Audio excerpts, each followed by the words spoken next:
Hey folks, it's Don. I'm coming to you from one of my favorite places in Pennsylvania, Cook Forest State Park.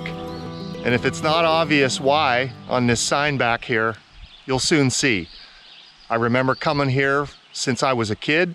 I've been here probably 10 times or 12 times in my life, and it's always a pleasure to visit this spot. So let's take a walk around the area known as the Forest Cathedral and look at some giant trees. Let's go.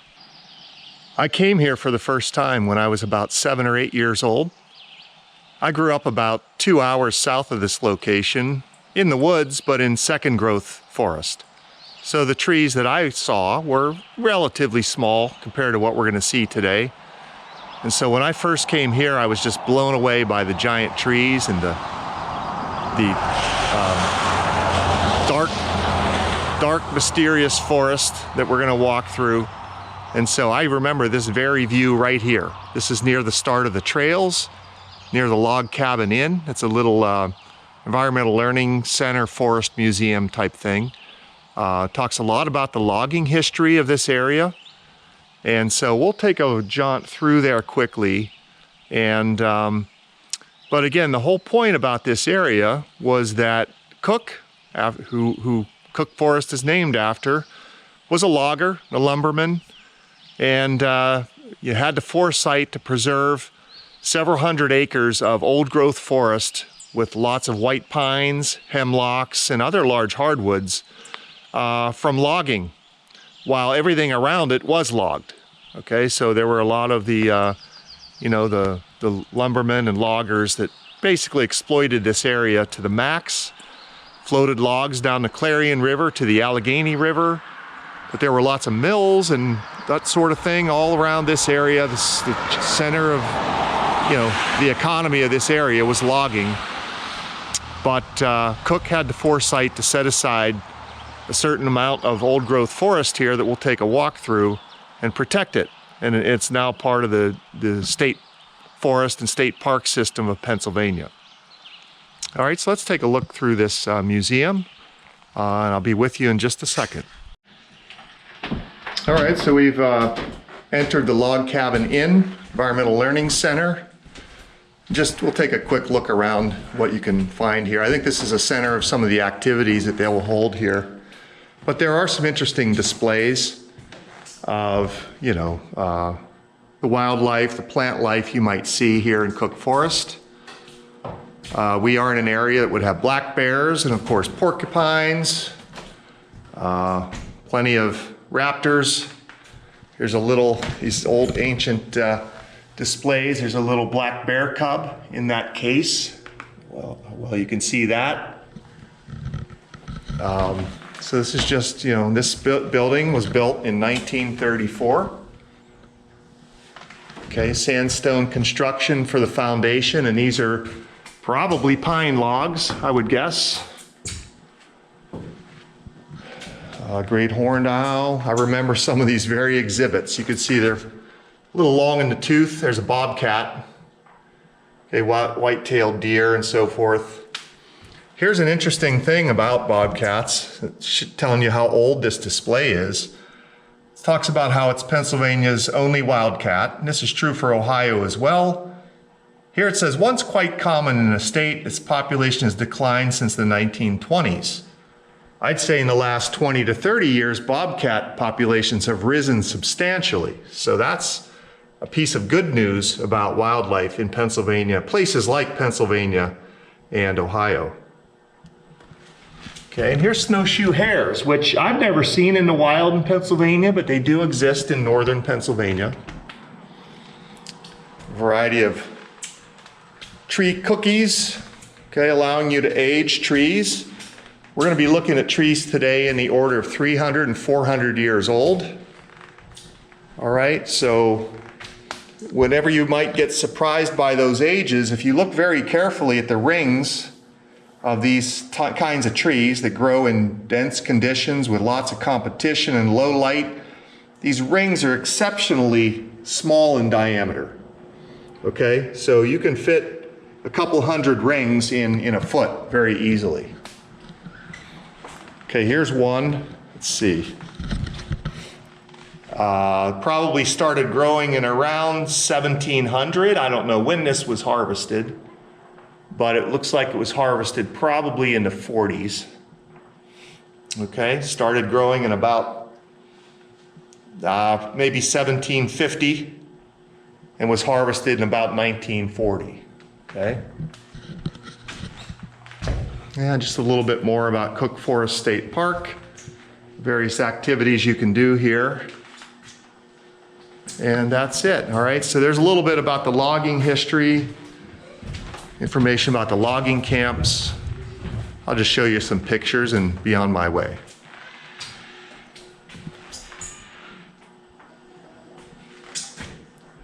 There's a stump puller to clear land after the trees were cut.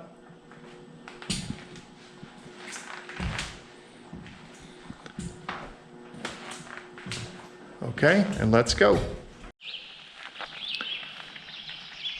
Here's the sign indicating that Cook Forest was designated a National Natural Landmark in 1967. So our goal, primarily, is to hike the Longfellow Trail and the Ancients Trail.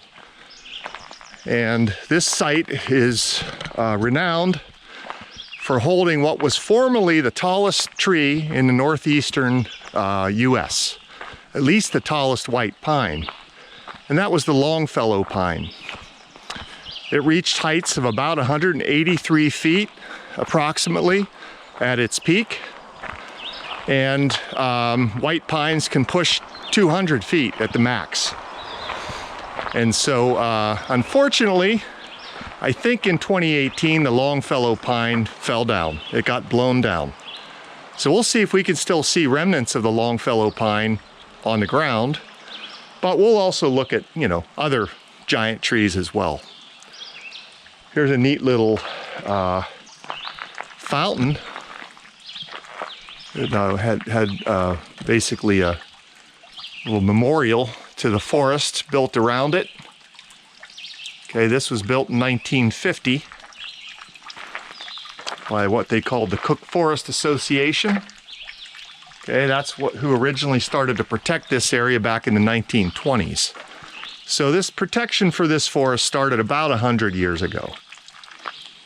I first came here, I think, in about 1976 as a little kid, as I said. And so as I walked down these trails, this kind of territory was just fantastical to me. And like I was, what's kind of interesting is to visit them on days like today, which is a misty day. It's a nice day, but it's misty, but it gives this sort of ethereal rainforest-like quality to the forest. And so, and again, this particular area, this is the old growth area, is dominated by white pines and hemlocks. We're not yet into the real giants, but what you're seeing to my left of me here are hemlocks. Tend to have kind of a little flakier bark, small needles, and then there'll be white pines. But scattered in and among those things are hardwoods, some oaks. There's a giant black cherry in the forest. I hope I can locate it. And so this coming to Cook Forest is kind of a pilgrimage to big tree hunters around the US at least. Because you'll see some of the biggest hemlocks and white pines in this state right here. Okay, so I'll join you a little farther down the trail once I get near some of those giants. Well, here's a white pine giant I'm able to get close to right beside the trail. And so just to give you an idea of the size of these things, I measured it with my handy dandy diameter tape. That thing was 44 inches in diameter. Okay, so just a few inches short of 4 feet in diameter. And as I look around this particular spot on the trail, I see a lot of trees in this size class out in the distance, off trail. Some alive and some dead. Okay, there's some dead trees too. That's normal, natural. But, you know, that size is not seemingly that impressive. 4 feet in diameter. I've seen trees that are 8 feet in diameter now, or more. Okay, not white pines, oaks and things. But what's really impressive about these trees is their height. And it's really difficult to even capture their height on camera because their canopy is so far up there. And so these trees, again, the biggest trees in this forest are pushing 170, 180 feet in height. The question is, why are they so tall then? Well, if you notice this landscape, we're on the side of a valley leading to a stream bottom. It's Tom's Run down there, which runs into the Clarion River. And so on this valley, relatively dark valley floor, with lots of competition, trees grow tall and straight. They try to get up and above their competitors. So that leads to tall trees. If not overly thick trees, it leads to tall trees. And that's what we have here. And so, don't get me wrong, these are also large in diameter, but the height is really what's impressive about these white pines. Okay, here we have a choice, a split. This is the Longfellow Trail to the left and the ancient forest to the right. We're going to take the Longfellow Trail, try to find where the Longfellow stood, and then circle our way back through the ancient forest trail. I think we're going to be doing a hike of about a mile today. So I'll join you a little farther down the trail. The tree I showed you previously was a white pine, okay, with a little bit more blocky bark than the tree you see in front of me. The tree in front of me is an eastern hemlock. And eastern hemlocks are in about the same size class in terms of diameter as the white pines here, but they don't get as tall. They'll top out at maybe 120, 130 feet at max, but the girth on this tree rivals the white pine I just showed you. This just wouldn't be as tall. Okay, but again, they have a little bit more of a less furrowed, less blocky bark, and again, their needles are very short, soft, versus the long, 5 clustered needles of the white pine. Here's a sign along the Longfellow Trail that's devoted to discussing a major wind throw event that happened in 1956. It took down a lot of trees in this particular area, so we can't really see at this point many remnants of that. There's a lot of newly downed stuff. And interestingly, here's a beech tree that got its top knocked off here just recently from wind in the same spot. And of course, the famous Longfellow pine got knocked down in 2018. And so, you know, when you grow to be tall, that's always a risk, is wind throw and lightning strikes. So I'm seeing evidence of a little bit of both of those things here. Here comes the rain. So let's keep walking. And here they also discuss how at the time they removed a lot of the downed material to cut down on wildfires and potential and insects and such. I don't think they do that much anymore. If a tree falls, it'll stay. I see a lot of debris out there. Okay, that seems to be pretty obvious here. Okay, with the number of things that are down. Because we just manage things differently. Fire risk is a little bit less of a concern here than, say, out west, large forests out west. But it does happen. And so let's keep going. One thing else I want to talk about is the presence of hemlock woolly adelgid, an invasive insect that attacks hemlocks in this area. And so, you know, that insect has a potential to wipe out these beautiful old growth hemlocks. But I do know that they treated some number of trees in this forest. And I don't know how much, how often, how many, any of those sort of things, and how much of an issue that's turned out to be here in Cook Forest. But there is another old growth forest north of here called Heart's Content. And there, I believe, the insects affected trees more significantly. Again, I don't know if they've been treated or not. So we happen to be in an area now dominated by hemlocks in particular. So, okay. So let's keep going. We've almost reached the high point on this trail, then we'll swing back around and head downhill. Well, it's always nice to meet fellow travelers interested in big woods, big trees, and come across a family who's having a nice hike along with me, essentially.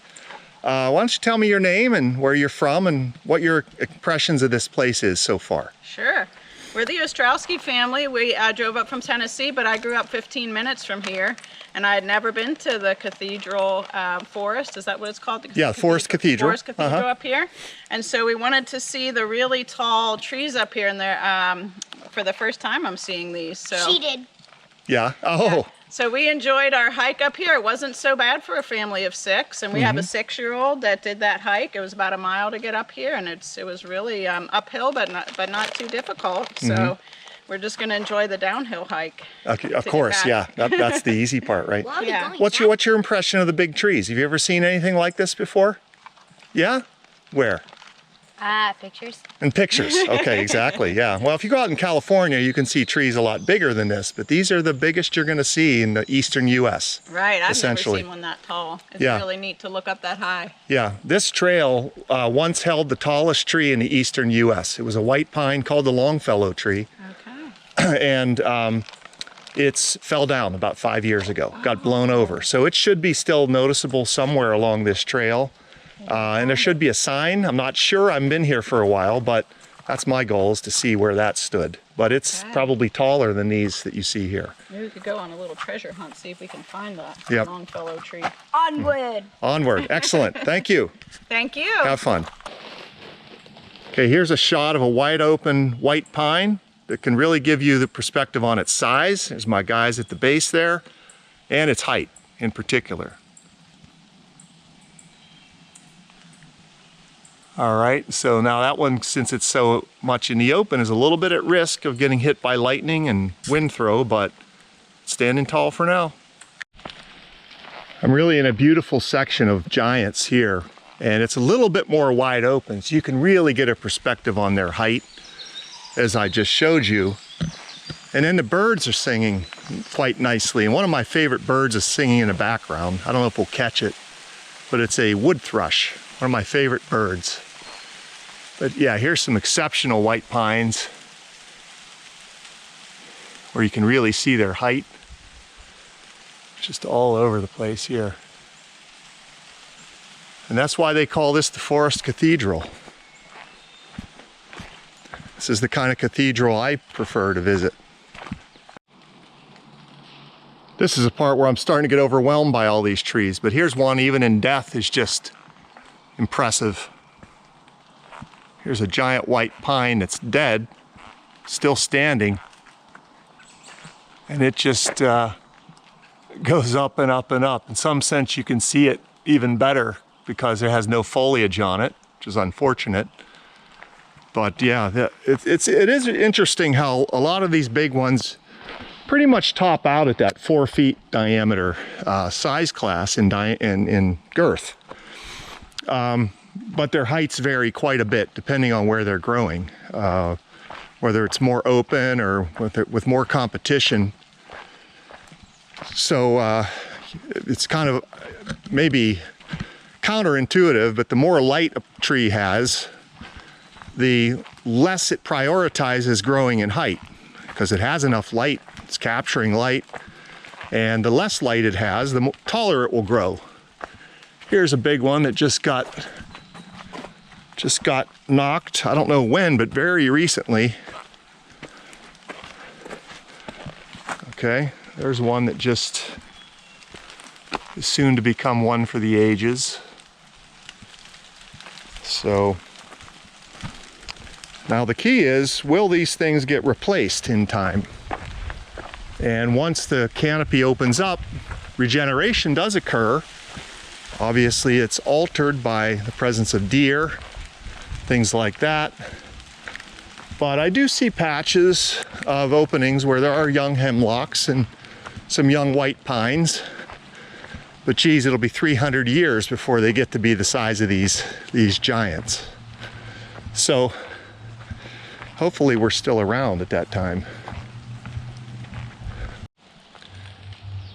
Here's a fun thing to find. This is called a red eft. This is a terrestrial form of a newt. And so newts lay their eggs in water, And after those eggs hatch, these things mature, they become terrestrial for, I think, several years actually. And out in, in the terrestrial lands, they are typically this color, bright orange, red spots lined by black. And they eat insects and worms and things like that. And eventually, when it's time to reproduce, they migrate back to the water. They develop gills, and they become aquatic adults, and they swim in the water. Okay, and so they change appearance a great deal, and then they mate, lay eggs, and continue the cycle. So red Fs, they're always fun to find. Here's one of the bigger hemlocks I've seen. And again, right around that diameter cutoff, 45 inches in diameter. But it's located near a similar sized white pine over there, another giant hemlock. And just impressive tree after tree. Now, unfortunately, here's a giant that fell here recently. I see a lot of wind throw, by the way. We had a windstorm just yesterday here, and that looks like real fresh. There's fresh foliage over there of hemlocks. And this tree is not brand new, but that gives you a feeling for the tip-up mound produced by a falling tree. Talked about these things at different walks, how this area right here can fill up with water, serve as a breeding spot for amphibians, frogs, and what have you. And there's the tree. What this also really reveals is how relatively shallow the roots are of these big trees. They do not go down that deep. They spread out laterally. And so when you plant a tree in your own yard, this is the kind of thing you need to be concerned about, is where the tree will be spreading its roots, because trees generally have wide spreading roots that are not as deep as you might imagine. So, but on we go. Okay, we're near the junction now where Longfellow meets the ancient forest trail again. And I'm debating about which way to go, because I forget exactly where the Longfellow stood. So I think I will continue on the Longfellow Trail. You know, sometimes things just work out. I just saw one of those things. Here's an opening in the canopy. It's gotten a little bit more light, so different things are moving in. And the plant you're seeing on the understory here is a native plant, but it is of some concern to forest regeneration. It's called hay-scented fern. And it's called that because, you know, the smell of the crushed foliage gives you the impression of fresh cut hay. And so it can come to dominate forest understories here in many places in Pennsylvania, and, you know, make it tough for seedlings to get started of oaks and things that you might try to regenerate. So big patches of hay-scented fern are not necessarily a welcome sight in forests in Pennsylvania. I'm now down at the valley floor in the Forest Cathedral, and this is Tom's Run. So just a little run that has a number of trails that cross it and bridges. And there's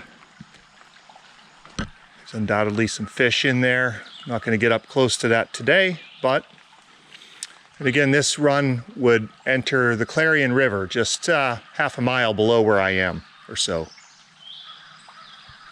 All right, Tom's Run, and we're going to work our way back to the parking area and conclude this little segment. Well, I conclude my visit to the Forest Cathedral on this bridge crossing Tom's Run. And so I never did find where the Longfellow tree stood, couldn't find any signage, but I'm certain I saw trees that rivaled the Longfellow in height and girth. So with that, I'll close this segment, but there'll be more to come. One of the must-dos when you're at Cook Forest State Park is to visit Seneca Point and the fire tower nearby. So we're going to take a short hike here and climb the fire tower and see what we can see there, and then walk out to Seneca Point and overlook the Clarion River Valley. So it's been a rainy night and a misty morning, but it seems like it's starting to clear. So let's hope for the best once we get out there. Here's a point as you walk up from the parking area where you have a choice to go straight toward the fire tower, which we'll do first, and then hike out to Seneca Point, which is a rock outcropping with a nice overlook. So we're gonna go see the fire tower first, and before anybody else gets here, because some folks are showing up. But before I move out that way, I want to show you something. So this is a rhododendron in bloom. So I'm glad to have caught these. These are almost done blooming in general around here. But this is a rhododendron. We've seen these at different places in Pennsylvania and in Ohio. But here's one in bloom. Okay, it's kind of fading, but it's still there. Okay, so let's head out toward the fire tower, and I'll catch you once we get out there. Well, we're making our approach to the fire tower. We're gonna climb this thing. I think I'll film as I climb. This fire tower is obviously no longer in use as a fire tower, but you can visit and climb it. I don't believe the very upper lookout is open, but we'll see what we see once we get up there. I've been here many times now, and I recall it being kind of shaky once you get up there. So we'll see how it feels. It's clearing out as well, so I hope we have a decent view, but here's a little bit of signage before we get up there. This is old fire tower number 9. Okay, so it was built in 1929, so it's almost 100 years old at this point. And once we get up there, supposedly you can see about 10 miles or so out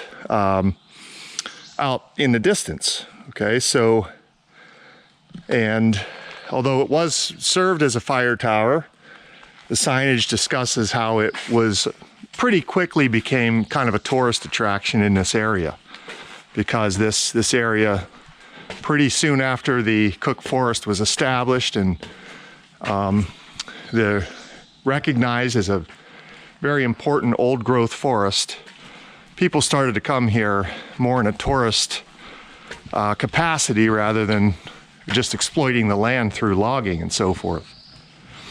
So here we go. These are wooden, probably white oak steps. It's sandy because the soil here is sandstone bedrock, and people carry up a lot of that ground up sandstone as we go, so you can see rocks down below there. And as we climb, we're seeing our friends American beeches, chestnut oaks. Okay, we're in a spot that actually has quite a few hardwoods. But of course, the key feature when you come to Cook Forest is the giant hemlocks and white pines. So we obviously will be seeing a lot of those. Okay, up we go. It's actually quite stable at this point.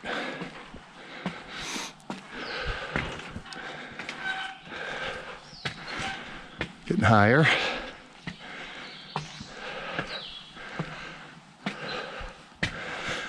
Here we can take a nice look at tree canopy biology. I think I've talked about this in the past. That there's a lot that goes on in these treetops that we don't know that much about, just because it's harder to study as scientists than things that are down near the ground, right? So here we are. Let's keep going. I hope we have a good view. It's brightening up quite a bit. Still misty out there.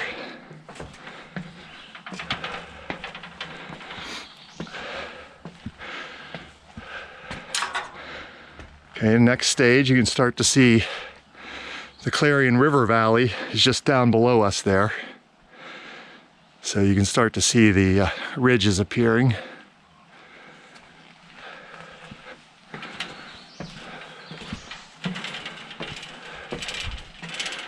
Here's a view east.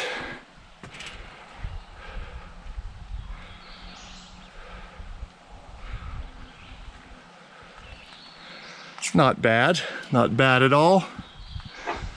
Okay, this is as high as we can go. I see we are prevented from getting to the complete overlook. So just above me is a little building, a little room where the lookout would spend his time. His or her, I presume it was mostly his time back then. And the goal with these fire towers was to literally physically look for the presence of smoke and fire in the forest. And I see a lot of things out there that look like that today, but that's just mist and fog from this misty morning. So even though it's not quite as bright as I would have liked it to be, it's really, really nice.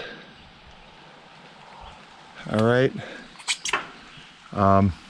And again, this section, we're really overlooking the hardwood forest here. Red maples and very much chestnut oak dominated woods here. But here is a white pine that's sticking itself out above the hardwoods.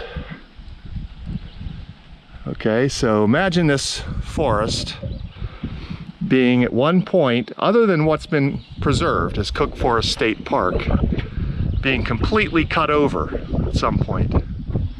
So most of what you're seeing out there, those trees are less than 100 years old, 150 years old and younger. Although we obviously will be seeing lots of 200 and 300-year-old trees as well in the preserved areas. Okay, so that's our view, and we're going to head down and then head out to Seneca Point. So I've been making my way out to Seneca Point now to overlook the Clarion River if we can see it. The haze and mist has rolled back in somewhat, but it's okay. Visiting these kinds of places on these kinds of days is actually kind of special, because it gives the place this ethereal kind of quality, you know, sort of haunted sort of quality that makes you reminisce about the big woods as they used to be. And so we're almost to Seneca Point. I'll do my reveal here in just a second, but I want you to see the landscape around me, behind me, as we get there. All right, so we're heading out to Seneca Point now. Again, we're back into the sandstone region. This is unglaciated, of course. This is sandstone, probably 200-300 million years old. Here's an interesting tree. That's a white pine that's growing basically right on top of this rock. Okay, there's found a little patch of soil. Its roots have spread out and found the soil where needed to grow. And so this thing is just growing with its roots spread out flat like a pancake right here on top of this rock. In bonsai world, you'd call that nabari. All of that root development and exposed roots, which are part of the attraction of bonsai, that's called nabari. I end up talking about bonsai all the time when I come out to these cliffs and such, because the trees out here inspire what people try to mimic in the art of bonsai. So anyhow, back to the matter at hand. Here's a rock. Of course, this rock has been carved by people for years. Here's one that goes back to 1941. All right, there's 54 over there. I'm sure there's many others. But you're met here with a little chain link fence, essentially, or cable fence. And this, since I've been here, which is almost 10 years now, this has grown in quite a bit. So actually the view out here is not quite what it used to be. I can still see a bit of the Clarion River through the trees out in the distance there. But the Clarion River flows in the valley you see in front of us. And the Clarion River is, if not a national wild and scenic river, it's at least a state wild and scenic river. Beautiful river that will flow to meet the Allegheny River, not too far distant from where we are. And so, and around us we have our white pines. Here's black birch, I talked about black birch as something you can chew the bark of, and it has the flavor of wintergreen. Okay, I see some red maples out in front of us. Lots of chestnut oaks. Always chestnut oaks in these places. Okay, and some cherries, some black cherries. All right. So that's the Clarion River Valley. I have a little point through this tree where I can actually see the river. I'm sure that's not going to show on this camera, but they've actually let this grow up somewhat from what it used to be. So you can't really see the river much anymore. Trust me, it's there. Okay, that's Seneca Point. Onward. In this section of the woods on the way to Seneca Point, on the road to Seneca Point, the forest transitions from really hemlock and white pine dominated for your first half mile or so to more oaks. So here we have red oaks and chestnut oaks primarily, some white oaks. Still some small white pines and hemlocks here, rhododendrons to our right. But one thing you can see in the understory is it's fairly bare. There are small white pines and hemlocks here and there. There's some invasive grass. This is Japanese stilt grass, which I've pointed out before. You can see that that lines the trails and roads.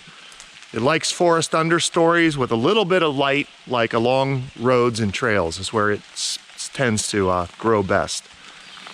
Okay, now the state forest has put up a display over here to reveal why this understory, despite this being full of oaks that are dropping acorns all over the place, this understory is completely devoid of oak seedlings and saplings. Okay, and that's just depicted here because of those things, largely. So what they've set up here is a little enclosure to keep deer out of this. It's about a 10 meter by 10 meter square exclosure, keeping the deer out. And it's pretty simple to see right in front of your eyes inside of this enclosure. And this is set up relatively recently, okay, a few years ago. I see red oak seedlings and saplings. I see chestnut oak saplings. There's some white pine, red maples. You know, you see the regeneration happening inside the exclosure. All right, there's a cucumber tree right there, that large leaved tree, birch. And right outside the exclosure, very little, right? Very little. So I don't know what more proof folks need than something like that. So if you allow this, you know, look at this 5 years beyond from now, and these trees will be 3, 4, 5 feet tall, you really see the difference, okay? So these things are extremely important, these kinds of little demonstrations, because I just simply don't know how you can dispute the impact that deer have on tree regeneration, especially oak regeneration, which again is one of their preferred foods. So this could be an oak, you know, regenerating forest. But again, it's one of these places where there's plenty of oaks up there in the canopy. They're dropping acorns. Those acorns get eaten by deer and turkey. And the deer eat all the saplings and seedlings that come up. So, there you go. Too many deer in forests like this. Well, the sun came out today. It's July 12, 2024. And I'm back on top of the fire tower at Cook Forest State Park. And I thought I'd give you a shot of what this looks like when the sun's out. So here I am looking to the north. I'm going to pan toward the east into the sun here for a little bit. Out to the distance. Now starting to look to the south. And again, I'm at the top level of the fire tower. And here we are looking west. Okay, so a little different perspective than the cloudy, misty, hazy day yesterday. So I'll head out to Seneca Point as well, give you a view of that, just so you can see it on a nice sunny day. It's a helicopter flyby, I don't know what that's about. It flew right up the river valley. I don't know if it's on a rescue mission or what, but that was exciting.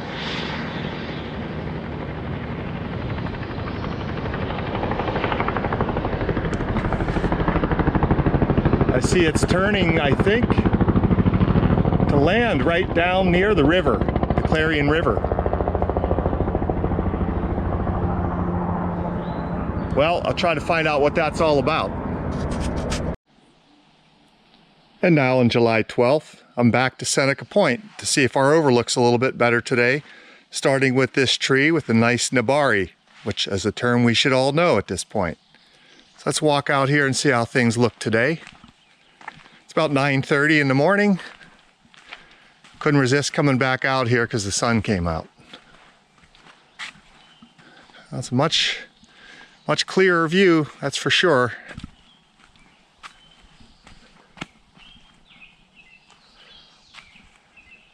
Yep, that sort of brightens things up quite a bit. As I said repeatedly yesterday, it's a kind of a different experience in the sun versus the kind of misty, cloudy day that yesterday turned out to be. But there's a beautiful view. Okay, the Clarion River Valley on a nice sunny summer day.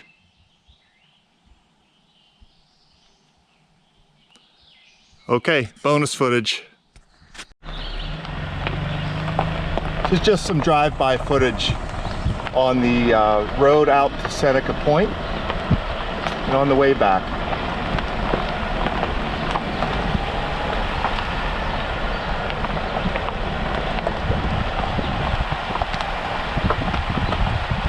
Park-like atmosphere out there because of the deer.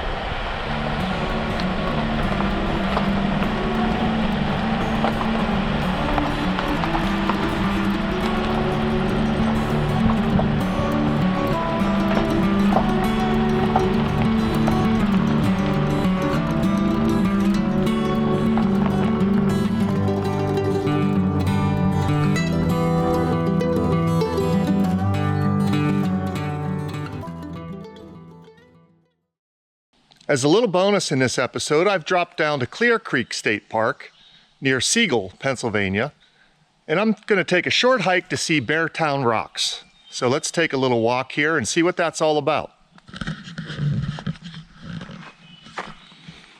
So right away when you get to this parking area, there's large boulders laying all over the place.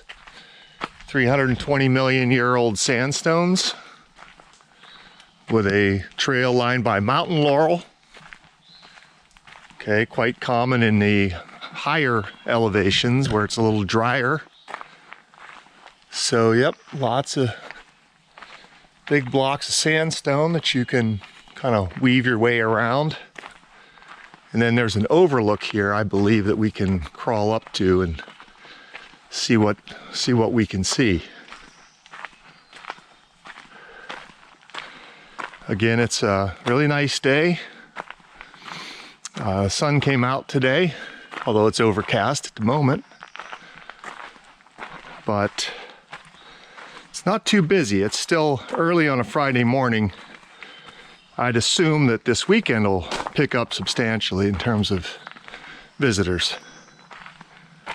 I see chestnuts around here again.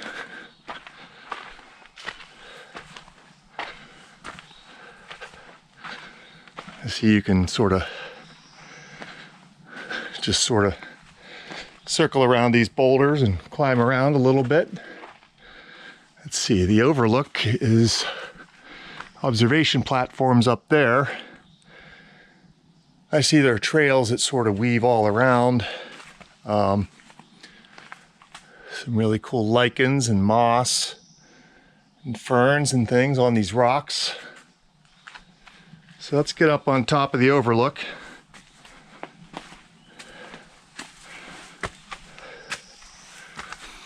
See how that looks.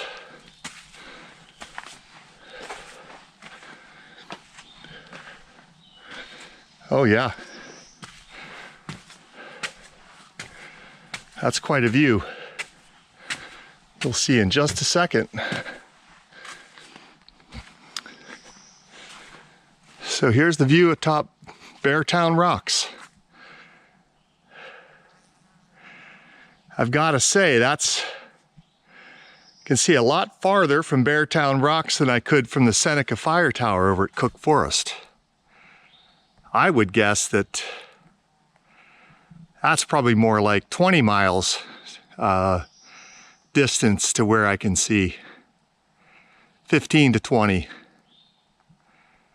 See the Clear Creek Valley out in the distance. Clear Creek, it runs into the Clarion River, which then heads over toward Cook Forest. But in front of me, I have a sea of birches, sassafras. That's really dominating this little patch right here, so that's interesting. But there's our view from Beartown Rocks, really nice. Okay,